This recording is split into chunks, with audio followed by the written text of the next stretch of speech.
What if I told you that just 5 minutes a day could completely transform your English speaking ability? Sounds too good to be true, right? Hello, beautiful learners. Welcome back to SEP, Slow English Podcast. I'm Amin, and I'm absolutely thrilled that you've joined me today for another exciting journey into the English language. Whether you're listening from your morning coffee break, during your evening walk, or anywhere in between, you've made an incredible choice to invest in yourself today. Today's episode is something really special. We're going to discover 5 simple daily habits that successful English speakers use every single day. These aren't complicated techniques or boring grammar rules. These are real, practical habits that you can start using today. And I promise you, they will change everything about your English journey. Let's start with the most powerful habit of all: talking to yourself in the mirror. Now, I know what you're thinking. I mean, that sounds crazy. But listen to me. This is exactly what confident English speakers do every single day. Here's how it works. Every morning, stand in front of your bathroom mirror and talk to yourself in English for just 5 minutes. Tell yourself about your plans for the day. Describe what you're wearing. Talk about your dreams, your goals, or even complain about the weather. It doesn't matter what you say. What matters is that you're moving your mouth, you're hearing your own voice, and you're building that muscle memory. The beautiful thing about this habit is that there's no judgment. Your mirror doesn't care if you make mistakes. Your mirror doesn't laugh at your pronunciation. Your mirror is the perfect English conversation partner because it's always available, always patient, and always ready to listen. So grab your favorite drink, get comfortable, and let's dive into these life-changing habits together. I remember when I started doing this years ago. I felt silly at first, but after just 1 week, I noticed something amazing. I was more confident when speaking English with other people. Why? Because I had already practiced. I had already heard my own voice speaking English every single day. Habit 2, the English soundtrack life, 5 minutes. This next habit is so simple, yet so incredibly powerful. I call it the English soundtrack life. Here's what you do. Replace just 5 minutes of your native language music with English songs every day. But here's the secret. Don't just listen passively. Choose one song and really focus on it. Play it while you're getting dressed, while you're making breakfast, or while you're walking to work. Let that song become the soundtrack to your morning routine. After a few days, you'll start noticing something magical happening. You'll begin humming the melody. Then you'll start mumbling some of the words. Before you know it, you'll be singing along. And when you sing along to English songs, you're not just learning vocabulary, you're learning rhythm, you're learning pronunciation, and you're learning how English really sounds when native speakers use it naturally. The best part?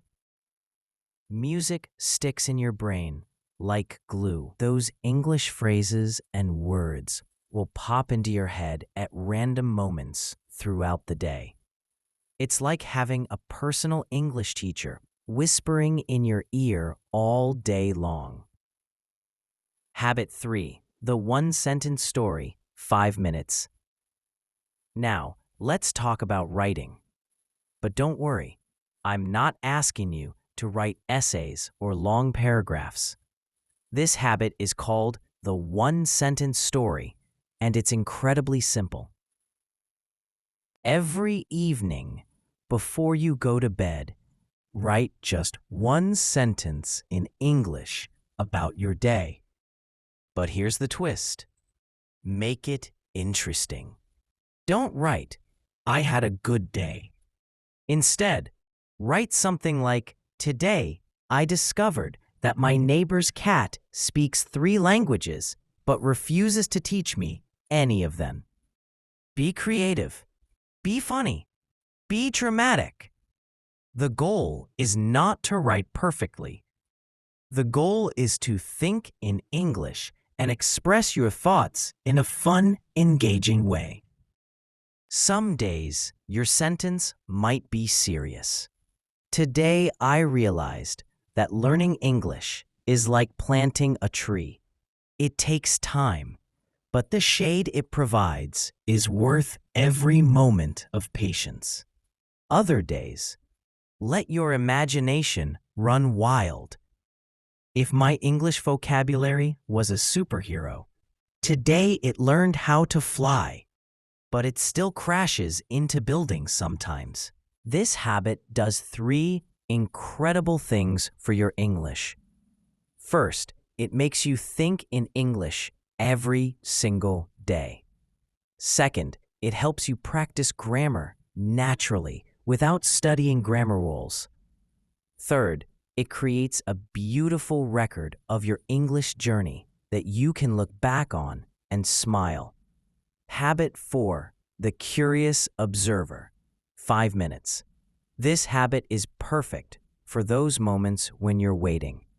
Waiting for the bus, waiting in line at the store, waiting for your coffee to brew. I call it the curious observer. Here's how it works. Look around you and describe what you see in English, but in your mind. Don't just say, "I see a tree."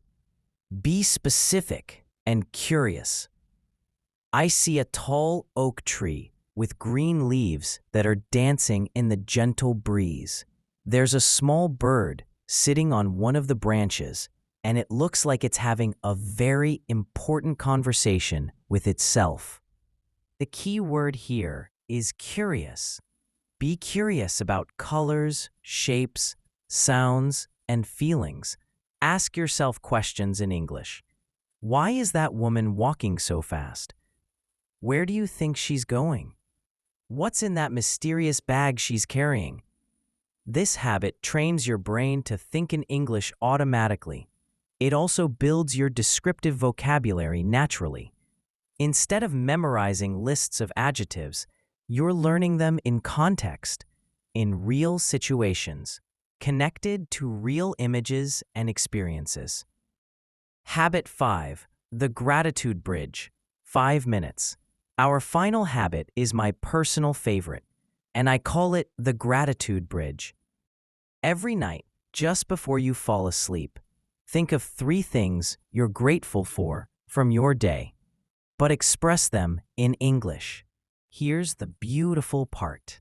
Start simple, but challenge yourself to be more creative each night. Instead of just thinking, "I'm grateful for my family," try something like, "I'm grateful for the way my mother's laugh fills our house with warmth and makes even the coldest days feel like summer." This habit creates a positive association with English learning. Instead of seeing English as a difficult subject to study, you begin to see it as a beautiful language that helps you express your deepest feelings and most precious memories. But here's the real magic. Gratitude puts your brain in a learning state. When you feel grateful, your mind is open, relaxed, and ready to absorb new information. So by combining gratitude with English practice, you're creating the perfect conditions for language learning. The science behind these habits. Now, you might be wondering, Amin, why do these simple habits work so well? The answer lies in something called compound effect. Just like a small seed can grow into a mighty tree, these 5-minute habits compound over time to create massive results. When you practice English for just 5 minutes every day, you're doing something that many language learners never do consistently. You're showing up, you're being consistent, and consistency, my friends, is the secret ingredient that separates fluent speakers from eternal beginners. Think about it this way: 5 minutes a day equals 35 minutes a week. That's over 30 hours of English practice in just 1 year. But it's not just about the time. It's about the daily exposure, the daily thinking in English, the daily connection with the language, making it stick.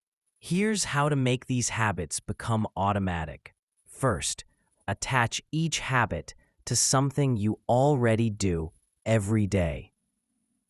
Attach the mirror conversation to brushing your teeth. Attach the English music to your morning coffee. Attach the one-sentence story to checking your phone before bed. Second, start incredibly small.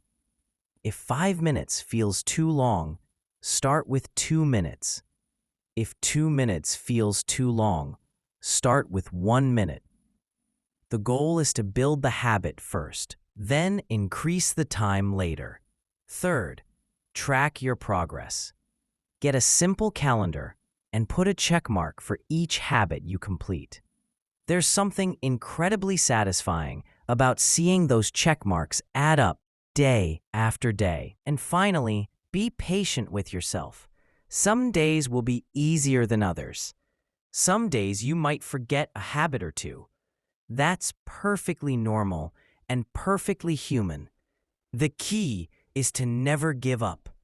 Tomorrow is always a fresh start, a new opportunity to practice these beautiful habits. Your English transformation awaits. As we wrap up today's episode, I want you to imagine something with me.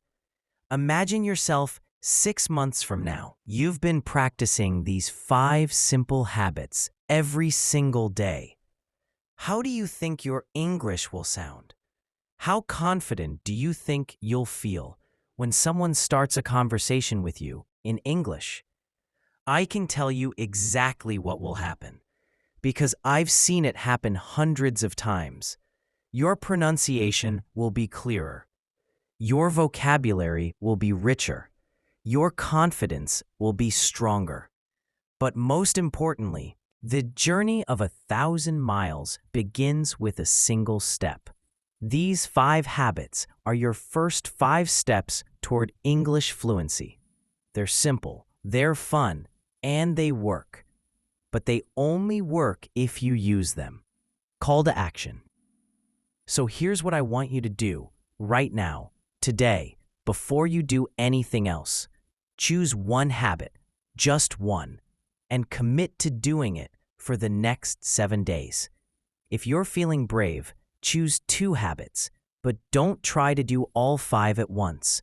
Remember, we're building sustainable habits, not running a sprint. And here's something special I want you to do. After you've tried your chosen habit for 1 week, come back to this episode and leave a comment. Tell me which habit you chose and how it made you feel. Share your experience with our beautiful community of English learners from around the world. If this episode helped you, please hit that like button and subscribe to SEP, Slow English Podcast.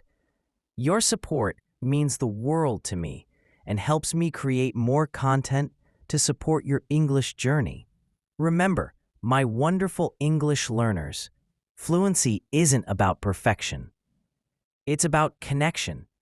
It's about expressing yourself, sharing your thoughts, and building bridges between your heart and the hearts of English speakers around the world. These 5 minutes a day aren't just about learning English. They're about investing in yourself, believing in your potential, and taking small but powerful steps toward the person you want to become. Until next time, keep practicing, keep believing, and keep shining. Your English journey is just beginning, and I couldn't be more excited to be part of it. This is Amin from SEP, Slow English Podcast, reminding you that every expert was once a beginner, and every professional was once an amateur. The only difference? They never gave up. Take care, beautiful learners, and I'll see you in the next episode.